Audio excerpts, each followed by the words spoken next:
morning, all you RV enthusiasts. I'm coming to you live.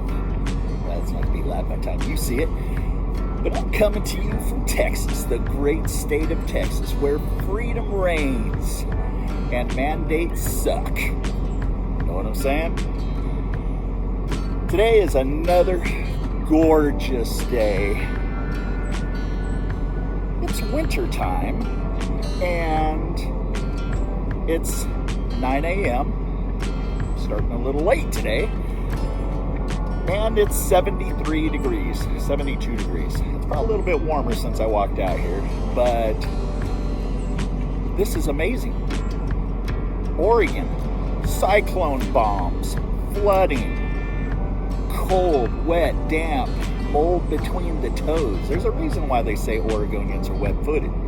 It's because this time of year everything is gray, gloomy, and depressing. Never realized how incredible a state that offers this type of glorious beauty in the mornings actually is. You don't understand that reality until you actually get to live it. And I can tell you, all of you individuals out there, whether East Coast, West Coast, up coast, down coast, around coast, if you're looking for a patriotic state, a state that has southern hospitality that is incredibly friendly, and you want to be around like-minded patriots who love our country, love the Constitution, who love and support our military and our law enforcement, it's Texas, baby. You have to understand it comes from great leadership.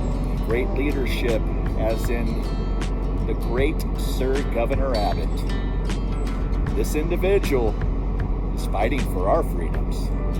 So if you happen to be someplace to where your governor seems to be leaning the opposite way and keeping you locked down and mandated, come to a state to where the reality of old, where you'd get up in the morning, go to the supermarket, and you won't see a mask anywhere. You won't be forced to listen to the propaganda that's going on out there in regards to scare tactics, okay? I can tell you, again, you don't understand the reality of freedom until you lose it, and then you find it again. You know, 2 years ago, before all this nonsense began, we were getting up, we were living our days, praising God, working hard, trying to, build our little nest egg for retirement. And then all of a sudden, craziness hit. Okay? We knew that where we were at, that state was not going to bounce back very quickly, and there was going to have to be some major change before that lost freedom was renewed. So we knew that we had to go someplace that was fighting against all of the craziness, and that's the reason why we moved here to Texas. If you've been following our journey, you understand that we're running behind times here. We were supposed to have our Green Magic home underway by now, and here it is, the winter months, and we haven't but barely broke ground. But again, you know what? Things go this way and that way in life, and we just get up every morning and just right now, especially during the way that society's going and the world is changing, praise God and thank God for another morning. Today is going to be a chore day. Today is going to be potentially waxing the coach. I have to refuel the coach, which I will show you that I just went out and I purchased a portable fuel tank and with a pump and so forth. Got a killer deal. I'll show it to you. And I just got a new TPS system that I might do today, which doesn't really take but half hour, 45 minutes to actually hook up to the coach. And also going to refill the water tank. So I'll I'm not sure how it's going to transpire today, but I'll throw that all in today's video. Maybe not the TPS, but I'll give it a shot. Let's check it out. And I wish all of you out there safe journeys in your RV and adventures. And let's get this party started. So hey guys, the first item on the list to accomplish is to hook up a new fuel tank that we ended up finding on Texas Craigslist for a heck of a deal. One of the problems, obviously, that you have when you're boondocking and, you know, you're living, let me show you here, you're living out in the middle of nowhere.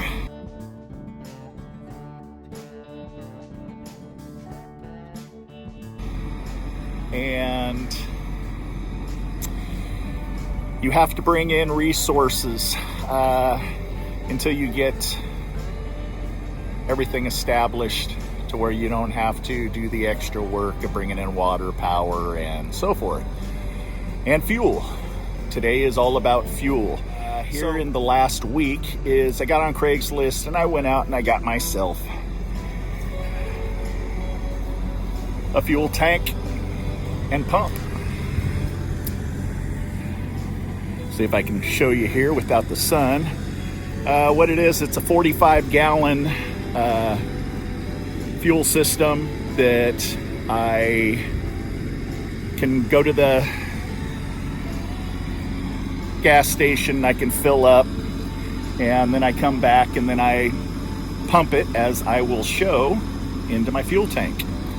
And this is a lot better game plan than having to deal with obviously running the cans back and forth. So anyhow, what I'm doing right now, since I did just pick it up, I am temporarily, possibly today, I'm going to wire it properly down underneath the body and so forth. But right now, all I'm doing is, as you can see here, running the wire to the battery system, and I'm just going to go ahead and distribute this fuel, and then I'll permanently wire it properly later on today. Okay, so went ahead and got her all hooked up here, made some quick disconnects, positive, negative off my battery. So let me give you a close look at it. Quick disconnect right there, quick disconnect right there. You know, there's better quick disconnects, but this is what I had. And just run my wire back here, and let's see if it works, shall we? Alrighty. Okay, so we've got power. So let me show you. I'm gonna fill a 5-gallon can that I always keep for emergency. Check this out.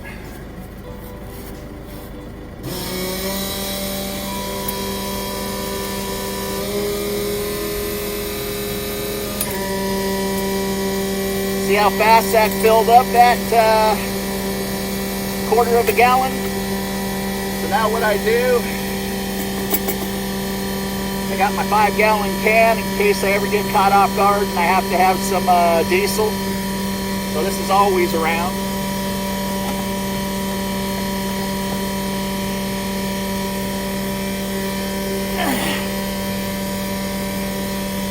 Let me show you what I got going on over here. Okay, so I probably have a little under 40 gallons left that I'm going to put into the coach.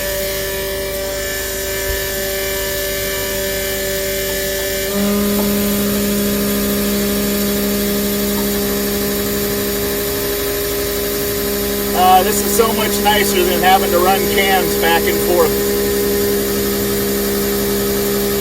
And the bonus to having this fuel tank on board the truck is that that 40 gallons will end up allowing Julie and I to travel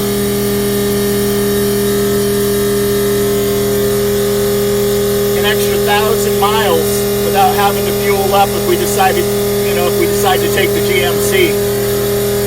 So it's a win-win.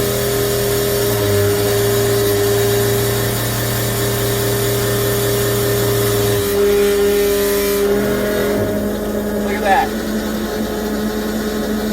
Sounds like my pump's just about dry. So I'm not going to dry it completely.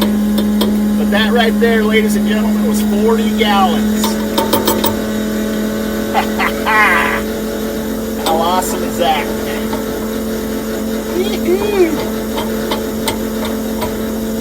Score. Let me shut off this pump so you can hear me better. Okay, well, there you go. This was a great investment. Again, it holds over 40 gallons. And let me show you some here. If it's not locked, I'm sure it probably is.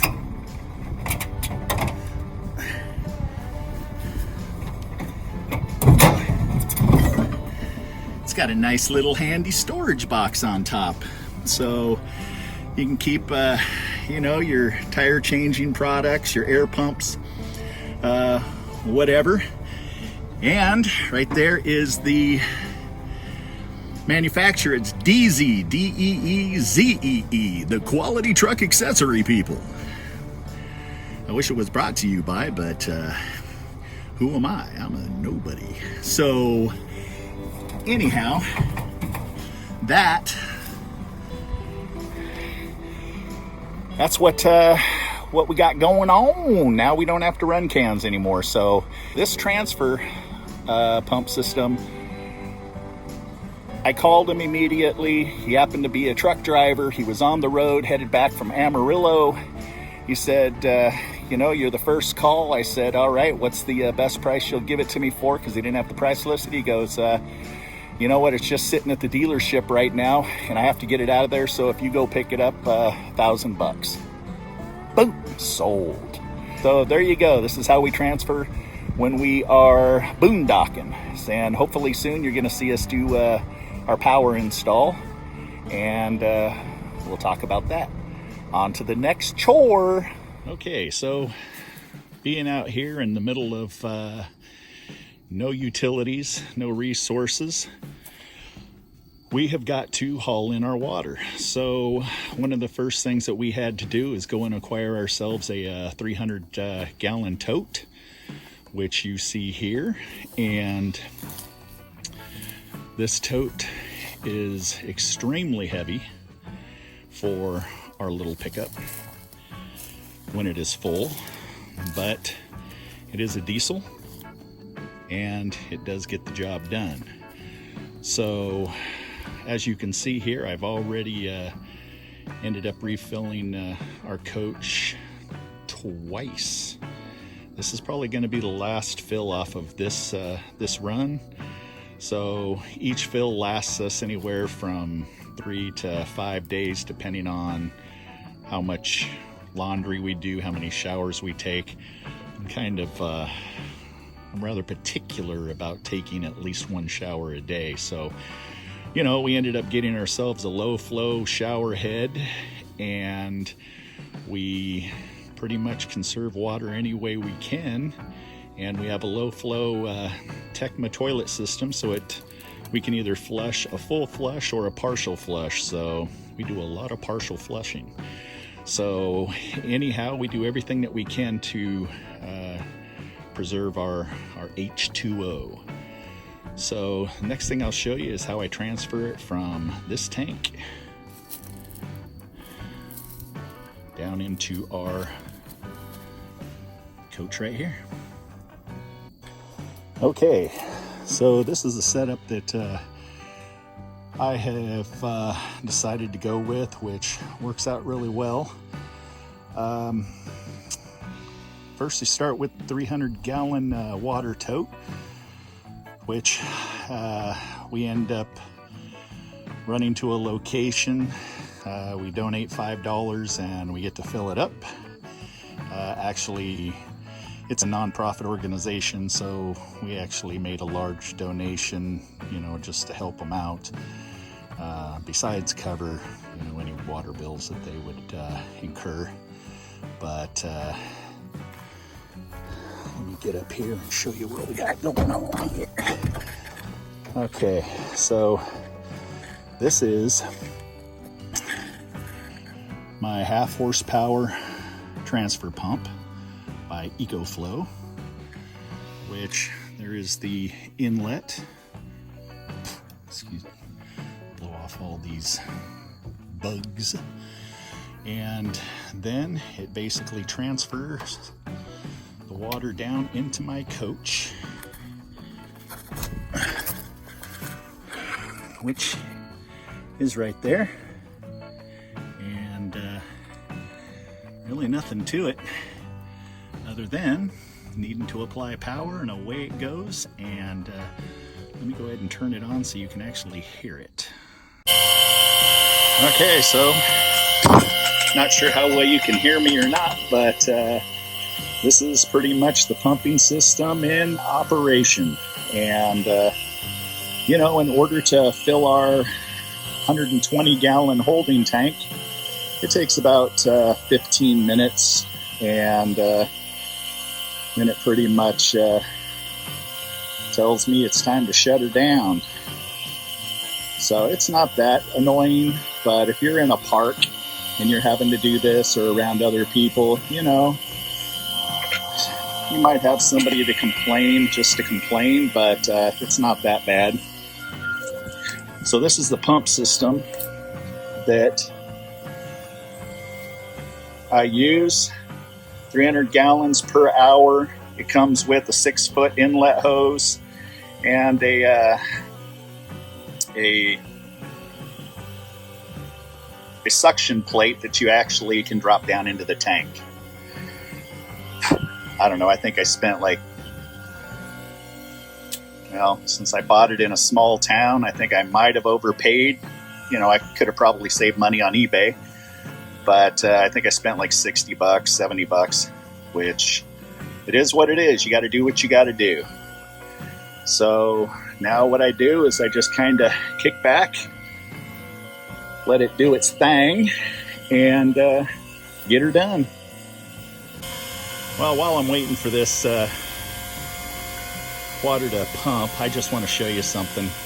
This is the first season for us here in Texas, and so I don't know what the norm is around here, but I have never seen this happen. But take a look at this. There are ladybugs everywhere. Now, in Oregon, we don't get to see ladybugs very often. They're there, you obviously find them in your garden, but not like this. And let me tell you something. These little suckers, they bite.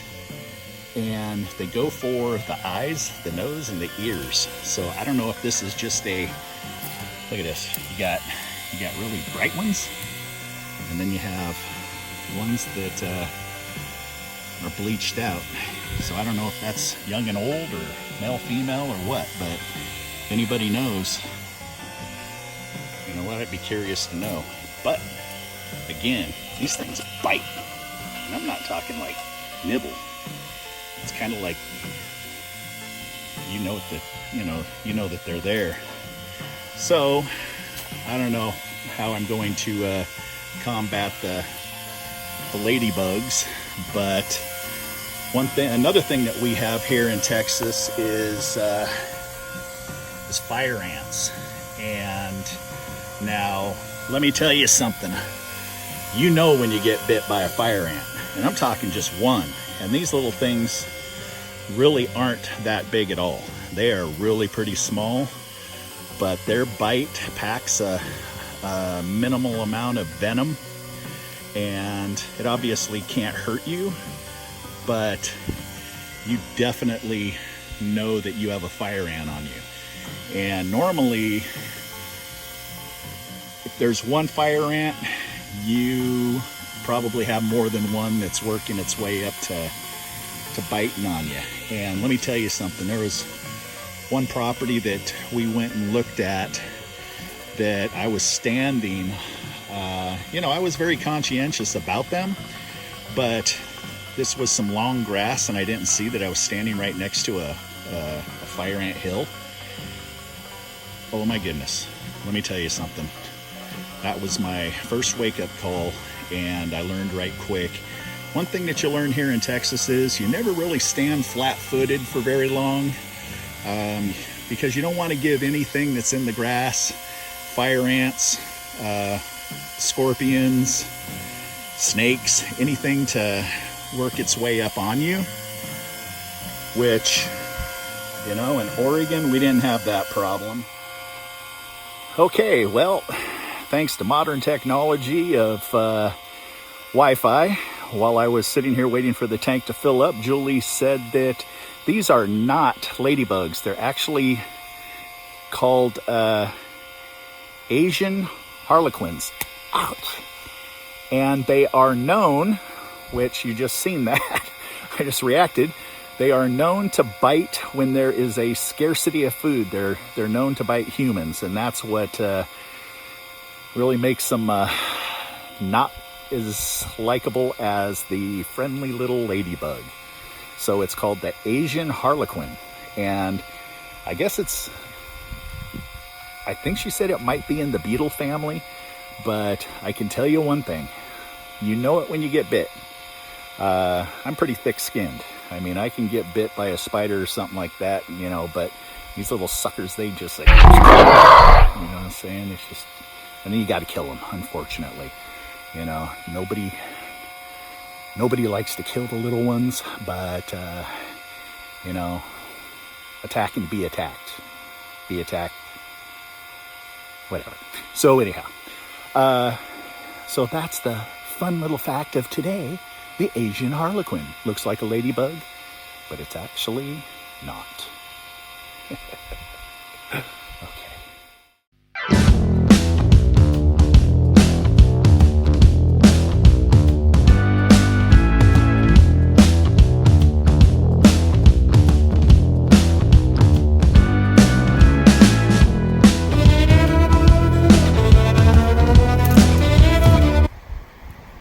Let's do this.